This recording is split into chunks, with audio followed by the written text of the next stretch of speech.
गांव की पावन भूमि, बहुत ही पवित्र भूमि, इतना प्यार आप लोगों ने मुझे दिया है, इस गांव ने मुझे दिया है।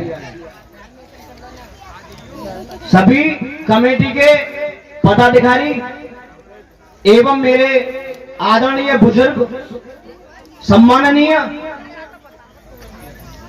मेरे सभी माताएं बहनाएं, मुझसे छोटे मुझसे बड़े, सभी के चरणों में चरण वंदन करता हूं, अभिनंदन करता हूं। आशा है मुझे आप लोग अपना आशीर्वाद प्रदान करेंगे। सभी के चरणों में नमन करता हूं, अभिनंदन करता हूं फिर से दोबारा से, क्योंकि जिस तरीके से मुझे यहां प्यार दिया मुझे बहुत अच्छा लगा। सबसे पहले जो भी भाई बहन एवं मेरी माताएं बहनाएं पांडाल के बाहर हैं और अपने घर पर हैं, पांडाल में आने की कोशिश करें जल्दी से जल्दी, क्योंकि कुछ विचार ऐसे होते हैं, कुछ वक्त पर निकलते हैं, बाद में नहीं निकल पाते हैं। उनको सुनना समझना बहुत जरूरी होता है। देखिए, बहुत ही गंभीर बात है, ध्यान से सुने। जो भी भाई बात कर रहे हैं आगे पीछे पांडाल के, वो कृपया सिर्फ 2-4 मिनट शांत रहें। ज्यादा समय आपका व्यतीत नहीं करूंगा। बोलने वाले काफी और भी लोग हैं यहाँ पे। हम जो लोग आज यहाँ पर इस मंच को लगाए हुए हैं, यहाँ पर एकत्रित हो रहे हैं, वो हमारे बुजुर्गों ने क्या क्या झेला है ये आप सब जानते हैं और हमारे बुजुर्ग भी जानते हैं। हमें उन्होंने प्रेरणा दी कि हमारे साथ ऐसा हुआ था, हुआ करता था, लेकिन तुम समझ जाओ आगे से आपको अच्छा करना है, और उस अच्छी प्रवृत्ति लाने के लिए हम सभी एक मंच पर आएंगे, तभी एक अच्छी प्रवृत्ति बना पाएंगे। एक बात शायद आपको किसी को भी गलत लग सकती है, नाम तो नहीं है किसी का भी, लेकिन बात है सिर्फ। बाबूजी 1 मिनट के लिए, भाई साहब, सर जी, कुछ अपने ही समाज में पैसे वाले लोग हो जाते हैं, और जब तक वो पैसे वाले ना हो, जब तक वो पैसे वाले ना हो जाएं, किसी पद पर ना बैठ जाएं, किसी नौकरी पर ना बैठ जाएं, तब तक उन्हें समाज की जरूरत रहती है। और जैसे ही वो समाज से नौकरी पर चले जाएं, पद पर बैठ जाएं, वो अपने समाज को भूल जाते हैं, घर को भूल जाते हैं। उन्हें क्या याद रहता है? किसी ऑफिस में कोई पूछेगा ना, भाई साहब आप कौन हो? शर्मा जी हैं, वर्मा जी हैं, गौतम जी हैं। भाई एक बात बताऊं आपको मैं, जिस मातृभूमि पर जन्म लिया है और जिस घर में जन्म लिया है, जिस जाति में जन्म लिया है, जिस धर्म में जन्म लिया है, हम वही रहेंगे। कहने से नहीं बदल पाएंगे। बदलना सिर्फ अपनी इंसानियत को पड़ेगा। जो इंसानियत हम दिल में लेकर बैठे हैं कि वो गलत है कि ये सही है, अपने आप को सही कर लो, हर कोई सही हो जाएगा। किसी को बदलने की जरूरत नहीं है, खुद बदलो। खुद हमें बदलना पड़ेगा। बदलने के लिए शिक्षा है। इसका रिजल्ट आप देख रहे हैं। डॉक्टर भीमराव अंबेडकर जी जीने के लिए सबसे पहले स्टार्टिंग की थी छोटे समाज के लिए। उन्होंने जगाया, संविधान बनाया ताकि छोटा समाज आगे बढ़ सके। अगर हमारे बीच 1990-85 से पहले जो गुजर गया वो गुजर गया, उसके बाद की सुनो। माननीय काशीराम जी, मायावती जी, मुलायम सिंह जी, अगर ये लोग अपनी धरती से पैदा ना होकर आगे बढ़ते ना बढ़ते, तो हम लोगों की दुर्दशा वही होती जो 1980 से पहले थी। बाबूजी, सर जी, भाई जी, बहन जी, बदला है तो उन्होंने बदला है। वो हमारे माँ बाप नहीं, हमारे जन्मदाता हैं वो। उनसे सीखो। धरती पर पैदा होकर धरती की मिट्टी चाटकर बड़े हुए और वो धरती पर ही समाप्त हुए हैं। इस दुनिया में बड़ा कोई नहीं है, सिर्फ इंसानियत है। इंसानियत से जीना सीखो, इंसानियत करो, इंसानियत निभाओ। ये मत सोचो कि वो गरीब है, वो अमीर है। अमीर को गरीब की सहायता करनी चाहिए किसी भी रूप में। करते भी है लोग। कुछ लोगों की आदत अंदर से ऐसी खराब हो जाती है, वो सोचते हैं अरे यार की कहां मदद करूंगा मैं यार, ये तो खुद ही बेकार है, मेरे पीछे पड़ जाए वो। नहीं भाई, वो पीछे नहीं पड़ेगा तुम्हारे। वो सिर्फ जब तक तुम उसकी मदद करोगे जब तक तुम्हें देखेगा, वरना तुमसे सिर्फ झुककर सलाम करे, राम राम करे, जय भीम करे, जय बुद्धो नमा करे, कुछ भी करेगा, लेकिन तुमसे जरूर झुकेगा वो। और झुकना भी चाहिए। इंसान को अगर जिंदगी में कुछ अच्छा करना है, जीना है,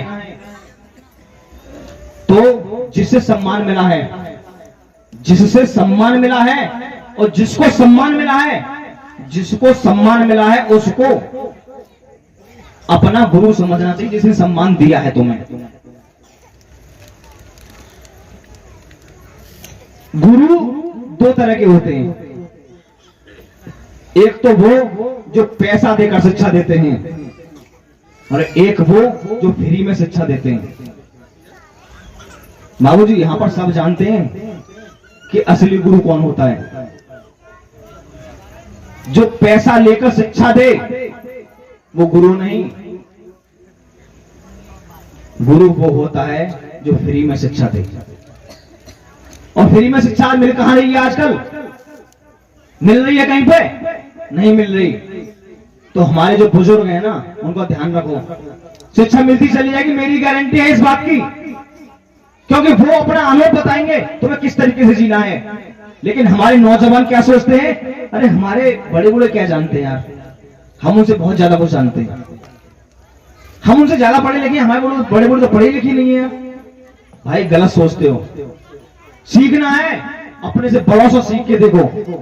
बड़ों से सीखोगे सम्मान भी मिलेगा और वो चीज सिखाएंगे जो आप 1 साल में नहीं 10 साल में नहीं सीख पाओगे, वो शायद हो सकता है आप 1 महीने में सीख जाओ।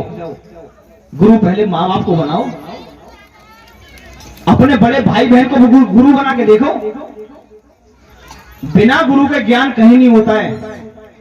अगर आप बिना गुरु के ज्ञान लोगे तो हो सकता है आपकी जिंदगी गुजर जाए, 10 साल गुजर जाए, 5 साल गुजर जाए। अगर आप किसी को गुरु बनाओगे तो हो सकता है वो 5 साल 10 साल वाला ज्ञान जो है 1 महीने में, 2 महीने में, 6 महीने में आप सीख जाएं। तो भाइयों, मैं तो सिर्फ इतना ही कहना चाहूंगा कि संविधान अगर ना होता, बाबा साहब ने ना बनाया होता, बाबा साहब इस धरती पर जन्म नहीं लेते, तो आज हम वहीं की वहीं रहते। जो मुझे नहीं कहना चाहिए, आप सब समझ रहे हैं। यहां पर भी कुछ लोग जातिवाद के नाम पर नहीं आ रहे होंगे, लेकिन ये जातिवाद कहां है? जातिवाद नहीं है ये। संविधान को कोई भी सीख सकता है। जब कोर्ट में पहुंच जाए, तहसील में पहुंच जाए, तब भी यहां कहां की जरूरत पड़ती है? संविधान की। तो यहां पर क्या है? जातिवाद लगाकर बैठे हो ना, गलत कर रहे हो। अपनी भावनाओं को ठेस पहुंचा रहे हो आप। अपनी भावनाओं को अगर ठेस नहीं पहुंचानी है तो इंसानियत के दायरे में रहो। जातिवाद वाली बात ऐसी है, कोई किसी के यहां पर खाने नहीं जा रहा है और ना कोई किसी के यहां से भीख मांगने जा रहा है। और भीख मांगने जा भी रहा है और तुम उसको भीख डाल रहे हो, तो एक भीख के बदले तुम 10 बात सुना रहे हो उसे, तो भीख तो वहीं की बराबर है। हम यहां पर इस धरती पर जीते हैं। हमारे बुजुर्ग बताते हैं कि क्या बड़ा और क्या छोटा। आज सो जाओ, सुबह पल में नहीं पता आपके साथ में क्या होने वाला है। सच बात है, इंसान रात को हर रोज मरता है, इंसान हर रात को हर रोज मरता है, क्योंकि उसे पता ही नहीं होता मैं कहां हूं, तो मरा हुआ ही होता है। और ये सोचकर भी देख लेना एक दिन कि जो मर गया वो क्या था और क्या कर गया, उसके साथ गया क्या, कुछ नहीं जाएगा भाई साहब। जो खाली हाथ आया है खाली हाथ ही जाएगा, इंसान अकेला था अकेला ही जाएगा। तो यहां पर वही बात लौट फिर कर आती है, इंसानियत को समझो, किसी की मदद हो करो। जरूरी नहीं है कि मदद के बदले पैसा ही मिले तुम्हें, मदद के बदले कभी हो सकता है जिंदगी में तुम्हें वो जिंदगी दे दे जो तुम कभी आशा ना कर सको अपनी जिंदगी से। मैं यहां पर पिछले विगत 2 वर्षों से नहीं आया था, क्योंकि कुछ मजबूरियां ऐसी हो जाती हैं, हमें कहीं जिस वक्त पर जाना होता है वहां वक्त बहुत जरूरी होता है, लेकिन उस वक्त पर हम वहां पर नहीं पहुंच पाते हैं। तो इसका मतलब ये नहीं है कि मैंने उनको छोड़ दिया फिर उन्होंने मुझे छोड़ दिया। इस गांव ने मुझे प्रेम दिया, कमेटी ने, बुजुर्गों ने, महिलाओं ने, मेरी माता बहनों ने, उन्होंने मुझे कहा कि लोकेश जी आपको यहां पर आना है। मैंने, आप विश्वास नहीं मानोगे, बड़ा नहीं हूं आपसे मैं, जितने पांडाल में बैठे हैं ना मेरे सामने आगे पीछे, सबसे छोटा हूं मैं।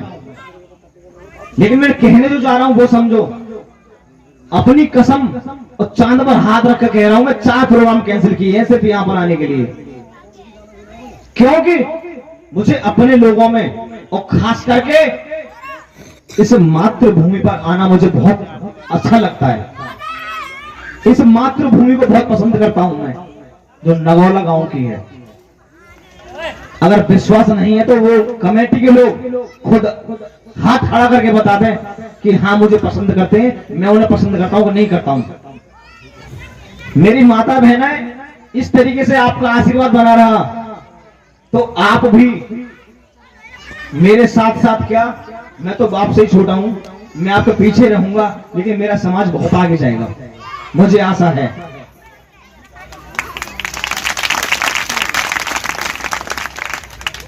हमारे युवा भाई हैं जो कुछ नया सीखना चाहते हैं और सीखते भी हैं और सीखना भी चाहिए, तो ऐसे इंसान से सीखो जो बहुत पहले बहुत चुके हों, क्योंकि वो आपको यह बता देंगे कि बेटा ये रास्ता बहुत गलत है, यहां पर मत जाना, मैंने यहां पर ये देखा है।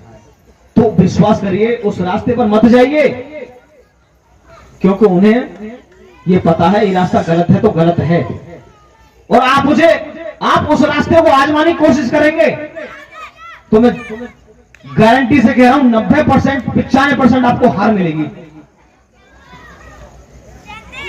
गुरु किस लिए होते हैं? सिर्फ समझाने के लिए। अब मैं गुरु किसको कह रहा हूं आप जानते हैं?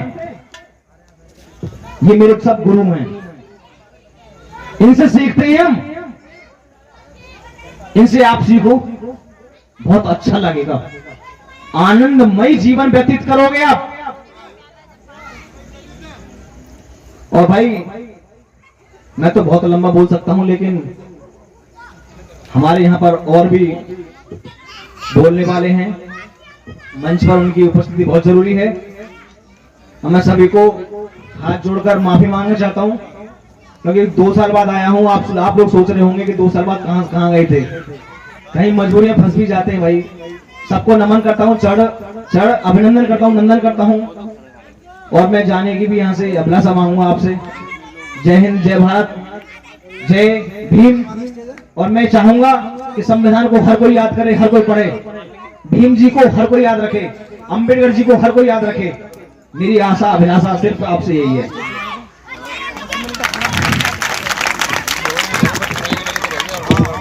आइए जो संचालक जी हैं आ जाइए, भाई साहब मंच पर कहां पर हैं, विराजमान होइएगा।